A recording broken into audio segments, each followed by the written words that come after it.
ഇതാണ് പുൽത്തൈലം ഉണ്ടാക്കുന്ന പുല്ല് കേട്ടോ.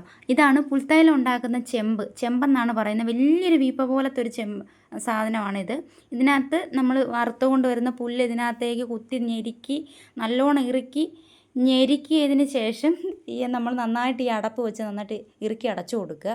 അപ്പോൾ ഇതിൻ്റെ അടിയിലായിട്ട് വലിയ അടുപ്പാണ്. ഇതിൻ്റെ അടിയിൽ അതിന് മുന്നേ നമ്മൾ നല്ല തീയിട്ട് നല്ല കത്തിച്ചതിന് ശേഷം ഇത് പുല്ലെല്ലാം നിറച്ചതിന് ശേഷം നമ്മൾ അടച്ചു കൊടുക്കുക. അതിന് ശേഷം ഇതിൻ്റെ അടിയിൽ കൂടെ ഒരു ഓസ് വെച്ചിട്ടുണ്ട്. ഈ ഓസ് വഴിയാണ് തൈലം വരുന്നത്. തൈലം എടുക്കുന്ന ഒരു പ്രത്യേകത ഒരു പാത്രമുണ്ട് കേട്ടോ. അത് നമ്മൾ വെച്ച് കൊടുക്കും, തൈലം അതിനകത്ത് വന്ന് വീഴും. അപ്പം നമുക്കൊരു ഒരു ചെമ്പ് പുല്ല് വാറ്റിക്കഴിഞ്ഞാൽ നമുക്ക് 1/2 കിലോ തൈലമാണ് കേട്ടോ കിട്ടുന്നത്. അതായത് ഒരു 3-4 കെട്ട് പുല്ല് ഇതിനകത്ത് കയറും. അപ്പോഴിതാ ഞാൻ പറഞ്ഞല്ലോ, മുന്നത്തെ വീഡിയോ പറഞ്ഞിട്ടുണ്ട് നമ്മൾ പാറക്കെട്ടിൽ നിന്നാണ് വെള്ളം എടുക്കുന്നതെന്ന്. എന്നാൽ ഒരുപാട് അങ്ങ് കുന്നിൻ്റെ മണ്ടയിലാണ് ഈ ഓസ് ഇട്ടിരിക്കുന്നത്. ഇതിൻ്റെ പുറകെ ഒരുപാട് നടന്നു പോകണം, അല്ലെങ്കിൽ ഞാൻ കാണിച്ചു തരാമായിരുന്നു. നമ്മളിവിടെ എല്ലാത്തിനും ഈ വെള്ളം തന്നെയാണ് എടുക്കുന്നത്. 24 മണിക്കൂറും വെള്ളം ഇങ്ങനെ വന്നുകൊണ്ടേയിരിക്കും. അപ്പം വിശേഷം ഇത്രയൊക്കെ ഉള്ളൂ ഇന്നത്തെ. അപ്പോൾ അടുത്ത വിശേഷമായിട്ട് ഞാൻ അടുത്ത വീഡിയോയിൽ ഉടനെ വരാം.